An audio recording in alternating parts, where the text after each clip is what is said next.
Good morning students. हमने अपने पिछले लेक्चर में प्रोटोप्लास्ट कल्चर के बारे में जाना। आज हम जानेंगे achievements through biotechnology in crop improvement. फसल सुधार में जैव प्रौद्योगिकी ने हमें क्या सहायता की है, हमने क्या अचीवमेंट्स प्राप्त किए हैं जैव प्रौद्योगिकी के माध्यम से फसल के इम्प्रूवमेंट में। पादप प्रजनन तकनीकों के अतिरिक्त जैव प्रौद्योगिकी तकनीक द्वारा विभिन्न फसली पादपों में सुधार हेतु प्रयास किए गए हैं। बायोटेक्नोलॉजी के द्वारा कम समय में उच्च उत्पादन क्षमता, डिजीज रेजिस्टेंस, स्ट्रेस रेजिस्टेंस वाले प्लांट्स डेवलप किए गए हैं। इसके अतिरिक्त कुछ अनवांटेड जीन्स को हटाकर पादप की गुणवत्ता में भी सुधार किए गए हैं। इस प्रकार कई उन्नत किस्में विकसित की गई हैं। तो फसल सुधार हेतु बायोटेक्नोलॉजी की उपलब्धियां निम्न प्रकार हैं। एंड्रोजेनिक हैप्लॉइड प्लांट्स, पुंजनीय अगुणित पादप, ये क्या होते हैं? एंथर, पोलन अथवा किसी मेल हैप्लॉइड कोशिका के संवर्धन से विकसित पादप को एंड्रोजेनिक हैप्लॉइड प्लांट कहते हैं। इनका उपयोग पादप प्रजनन में वर्षों से किया जा रहा है, लेकिन पादप प्रजनन विधियों से हैप्लॉइड प्लांट विकसित करना एक अत्यंत लंबी एवं कठिन प्रक्रिया है। तो ये कठिनाई जो है ये प्लांट टिश्यू कल्चर की टेक्निक के द्वारा कम हो गई है।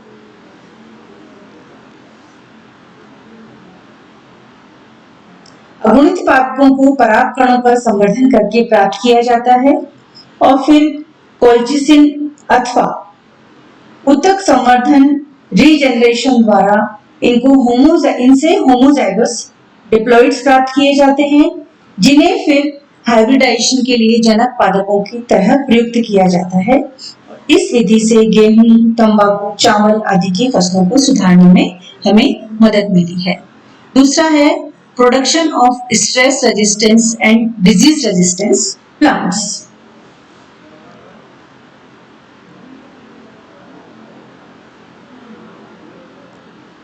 प्राकृतिक रूप से कुछ पादप स्ट्रेस कंडीशंस में ग्रो करते हैं, जैसे कि लवण की उच्च सांद्रता, जल की कमी इत्यादि, क्योंकि इन पादपों में इनके लिए स्ट्रेस रेजिस्टेंस जीन्स मौजूद होते हैं। इन जीनों को, जो ये स्ट्रेस रेजिस्टेंस जीन है, इन जीनों को हम अन्य पादपों में जेनेटिक इंजीनियरिंग एवं टिश्यू कल्चर के द्वारा स्थानांतरित करके उनको हम स्ट्रेस रेजिस्टेंस बना सकते हैं। और नींबू, अल्फा अल्फा मेडिकागो सटाइवा में इसके सफल प्रयोग किए गए हैं। ऊतक संवर्धन के समय कैलस को कवक एवं जीवाणुओं के टॉक्सिन से उपचारित करके पादपों को रेजिस्टेंस जीन अनुपस्थित होने के बावजूद रोग प्रतिरोधी बनाया जा सकता है।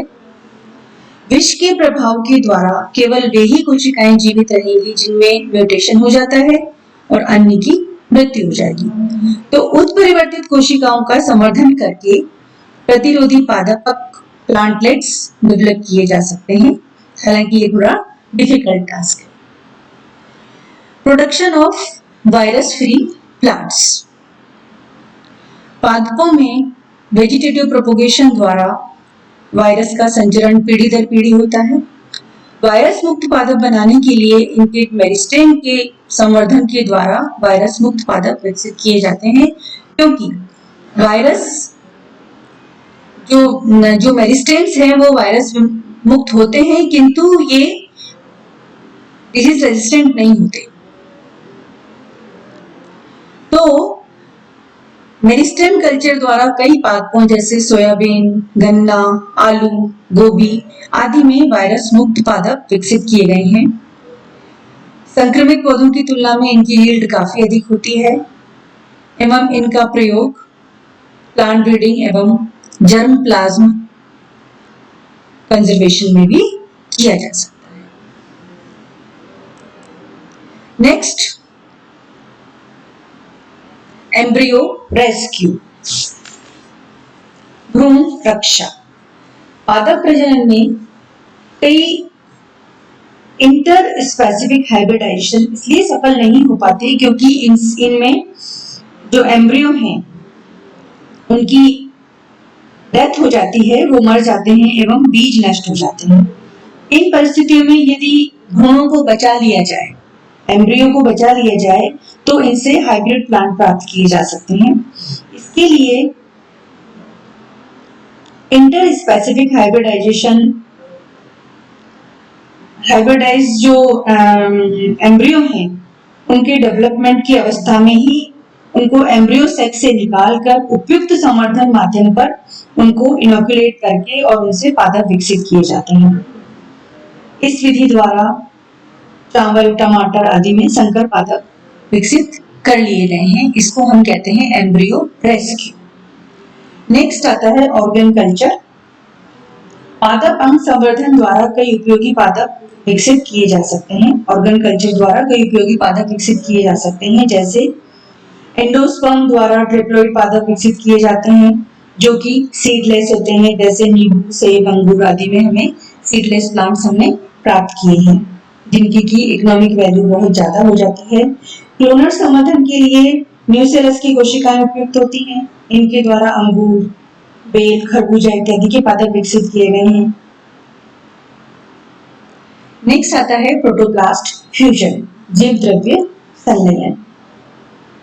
दो भिन्न भिन्न जातियों अथवा भिन्न भिन्न वंश के जनकों के बीच में संकरण प्रायः असफल हो जाते हैं, और यदि ये सफल भी हो जाए तो हमें स्टेराइल हाइब्रिड्स प्राप्त होते हैं जो हमारे किसी काम के नहीं होते। इस प्रकार के संकरण दूरस्थ संकरण कहलाते हैं, डिस्टेंट हाइब्रिडाइजेशन कहलाते हैं। यदि दूरस्थ संकरण द्वारा, डिस्टेंट हाइब्रिडाइजेशन द्वारा फर्टाइल हाइब्रिड्स अगर हम प्राप्त कर लें तो भविष्य में नई किस्मों का उपयोग किया जा सकता है। इसके लिए प्रोटोप्लास्ट फ्यूजन करवाया जाता है।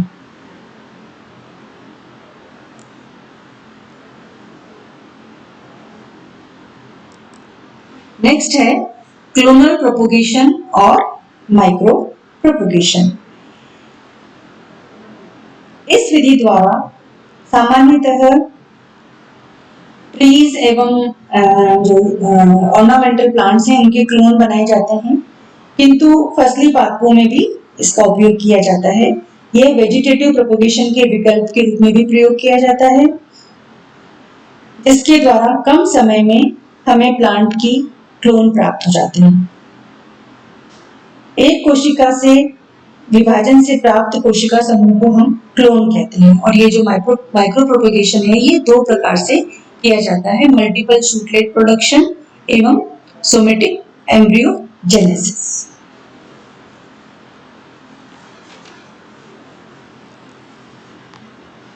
मल्टीपल शूटलेट प्रोडक्शन में पादप की जो शूट टिप्स या एक्सिलरी बड्स से हम प्लांटलेट्स प्राप्त करते हैं।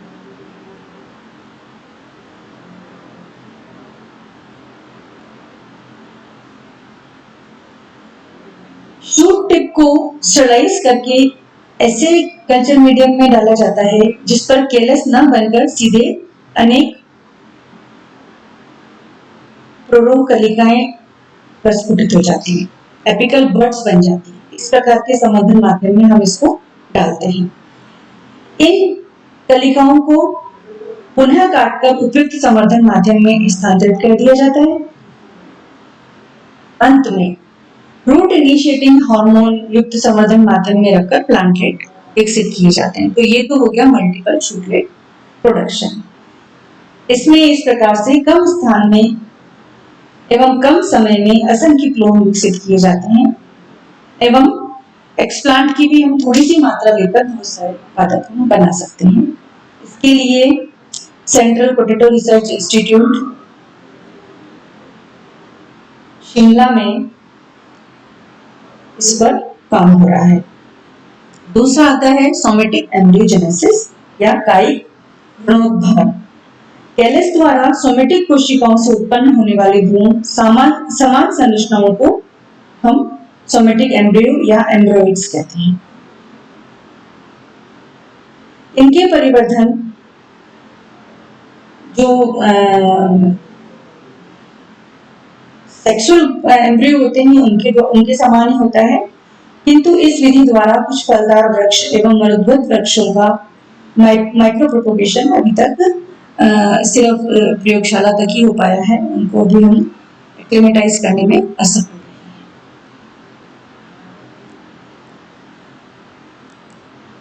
Germ plasm conservation.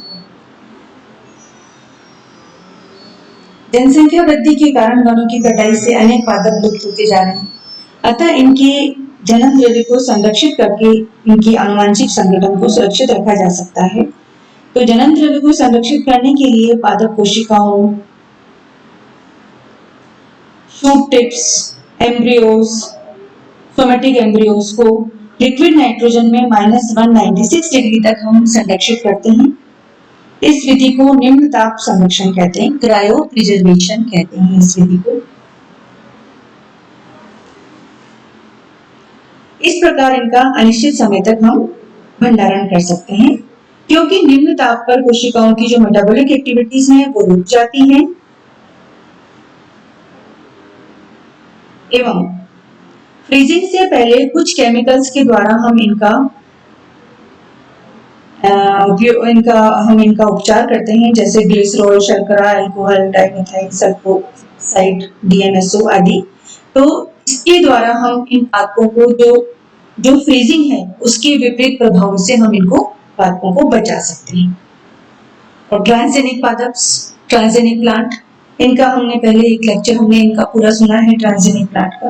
अनेक फसली ट्रांसजेनिक पादप जो है वो जीन अभियांत्रिकी द्वारा बनाए गए हैं, जिन्हें उचित संवर्धन माध्यम पर संवर्धित करके और वांछित गुणों से युक्त हम प्लांटलेट्स प्राप्त कर सकते हैं। नेक्स्ट आता है सिंथेसिस ऑफ आर्टिफिशियल, कृत्रिम बीज उत्पादन। इन विट्रो संवर्धन से विकसित कायिक भ्रूण सोमेटिक एम्ब्रियो को उपयुक्त पदार्थों एवं जेल द्वारा संपुटित करके एनकैप्सुलेशन करके कृत्रिम बीज बनाए जा सकते हैं और इनको लंबे समय तक संरक्षित किया जा सकता है। कृत्रिम बीज संरक्षण सर्वप्रथम मुराशिगे ने 1977 में इसके बारे में बताया था। सिंथेटिक सीड्स क्या है? कृत्रिम बीज क्या है? Synthetic seeds are artificially encapsulated plant propagates, जिसमें कि somatic embryo, shoot, bud, cell aggregates और एनी अदर टिश्यू, कोई और भी टिश्यू वो होता है जो कि that can be used for sowing as a seed, जिसको हम सीड के रूप में यूज कर सकते हैं, and that possess the ability to convert into a plant under in vitro or ex vitro conditions, जो कि एक नए प्लांट में विकसित होने की पूर्ण क्षमता रखता है प्रयोगशाला में या बाहर, और and that retain this potential also after storage, और हम इसको स्टोर भी कर सकते हैं। तो ये है सिंथेटिक सीड, आर्टिफिशियल कृत्रिम बीज। कृत्रिम बीज बनाने की जो विधि है प्रोडक्शन ऑफ सिंथेटिक सीड्स है वो इस प्रकार से है। ये हमारे पास हमने सोमेटिक एम्ब्रियो हमने बनाए, इनको हमने आइसोलेट किया और इनको हमने फिर इस सॉल्यूशन में डाला, जिसमें इनका एल्जिनेट का सॉल्यूशन है ये, जिसमें हमने इनको डाला और इसमें ये फिर इन पे इसकी कवर चढ़ गई, एल्जिनेट की इनके ऊपर कवर चढ़ गई। और इसके बाद में हमने इनका टेस्टिंग किया कि प्लांट में कन्वर्ट हो सकते हैं कि नहीं हो सकते। ग्रीन हाउस ट्रेल लिया इनका और इसके बाद में हमने इनको पॉट में प्लांट किया। तो इस प्रकार से जो सोमेटिक एम्ब्रियोइड्स हमने माइक्रो प्रोपेगेशन के द्वारा प्राप्त किए और उनको हमने एल्जिनेट से इनकैप्सुलेट करके और हमने सिंथेटिक सीड्स प्रिपेयर किए। Now advantages of synthetic seeds, बिल्कुल ट्रू टू टाइप सीड्स होते हैं, दे आर जर्म फ्री, ये बिल्कुल जीवाणु रहित सीड्स होते हैं, हम इनको किसी भी प्रकार से बना सकते हैं, haploid, double haploid, triploid seeds किसी भी प्रकार से हम बना सकते हैं। ट्रांसजेनिक सीड्स हम बना सकते हैं। सीड्स को नॉन सीड बेयरिंग प्लांट्स भी हम बना सकते हैं, क्योंकि ये हमने किससे बनाए हैं, सोमेटिक एम्ब्रियो से बनाए हैं। तो इसमें सीड नहीं बनेंगे, उसमें भी हम इनको हम इन सीड्स के द्वारा हम उन प्लांट्स को भी ग्रो कर सकते हैं। माइक्रो प्रोपगेशन हम इससे कर सकते हैं। जर्म प्लास कंजर्वेशन हम कर सकते हैं, शॉर्ट टर्म, मिड टर्म और लॉन्ग टर्म। ये इनकी कोई इनकी वो खत्म नहीं होती है, इनकी वाइटलिटी खत्म नहीं होती है। And easy handling and transport, क्योंकि बहुत थोड़ी जगह में हम बहुत सारे इनको स्टोर कर सकते हैं, तो इनका इजी हैंडलिंग है और इजी इनका ट्रांसपोर्ट है। Now difference between natural seeds and synthetic seeds, क्या इन दोनों में डिफरेंस है। Natural seeds hard seed coat present, यहाँ पे कोई सीड कोट ही नहीं होता है, सिर्फ इनकैप्सुलेटेड होते हैं, तो जर्मिनेशन काफी इजी हो जाता है। Embryos are much protected within cotyledons और एंडोस्पर्म, यहाँ पर एम्ब्रियो प्रोटेक्टेड ही नहीं होते हैं, within are not protected within any kind of maternal tissue, यहाँ पे सिर्फ इनकैप्सुलेटेड होते हैं। ये तो किसी भी प्रकार के मैटरनल टिश्यू से ये वो नहीं होते हैं, प्रोटेक्टेड नहीं होते हैं। Embryo undergo controlled desiccation by the maternal tissue and have a natural dormancy period. यहाँ पर एम्ब्रियो में एक नेचुरल डोमेंसी पीरियड होता है। यहाँ पर embryo do not pass through any kind of desiccation and they do not have any dormancy period, यहाँ पे कोई डोमेंसी पीरियड नहीं होता है। जैसे ही हमने इनको बनाया हम इनको ग्रो कर सकते हैं। The natural seed have their own storage reserves like endosperm or cotyledon to provide food during germination. ये यहाँ पर इनको फायदा है नेचुरल सीड को, जबकि artificial seeds do not have their own storage tissue. The nutrients or growth regulators can be supplied within the encapsulating material. जो जिस मटेरियल में हमने इनको इनकैप्सुलेट किया है उसी में हमें इनको ग्रोथ रेगुलेटर्स हम इनको और न्यूट्रिएंट्स हमें इनमें डालने पड़ेंगे, ताकि उससे ये जो है जो स्टोर्ड हमारा जो एम्ब्रियोइड है ये इससे अपना न्यूट्रिशन लेता रहे और जीवित रहे। So this is all about the achievements through biotechnology in pro improvement. Thank you.